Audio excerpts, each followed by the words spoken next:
Кредити за дигитализација во висина од 100 до 300.000 евра, во зависност дали станува збор за основни или обртни средства, ќе бидат достапни за микро, малите и средните предпријатија во државата преку новата кредитна линија на Македонската развојна банка.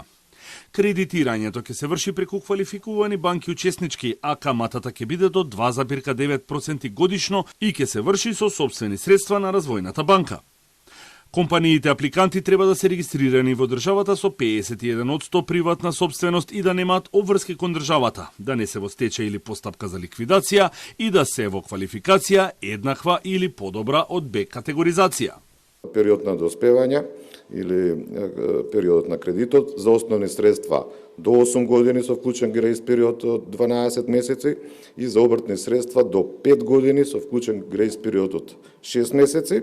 Каматна стапка до 2,9 за крајните корисници, тоа претпоставува дека банките кои што се учесници на крајните корисници максимум можат да пресметаат камата од 2,9, што значи дека за врз основа на нивните анализи некои од кредитобарателите може да добијат и пониска од 2,9, но никако над 2,9% годишно. За амбасадорката на Швајцарија, Вероник Улман Марти, кредитната линија представува стимул за развивање на нови решенија и тестирање на домашниот пазар за компаниите од IT секторот, со што ќе бидат конкурентни и на странскиот пазар, а ќе придонесат за создавање на околина за развој на приватниот сектор и економски раст во државата. Северна Македонија има добро развиен, витален и конкурентен сектор за информатичко-компјутерска технологија, но поголем дел од компаниите работат за меѓународни пазари.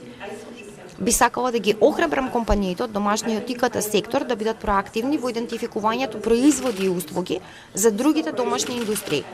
Оваа соработка може да биде плюс во зголемувањето на експертизата и на едните и на другите и да помогне во надминувањето на пречките за модернизација. Дигитализацијата на компаниите е современ пристап за нивен развој, кои ќе бидат далеку поконкурентни на пазарот, додека дигитализацијата на јавниот сектор ќе придонесе за транспарентноста и намалување на корупцијата, смета премиерот Ковачевски. Кога дојдов да работам во јавниот сектор, јас повеќе хартија во еден месец во живот немам видено. Значи, толку многу хартија да се користи немам видено. Поголемото ниво на дигитализација дава многу помали можности за корупција, бидејќи се намалува човечкиот контакт.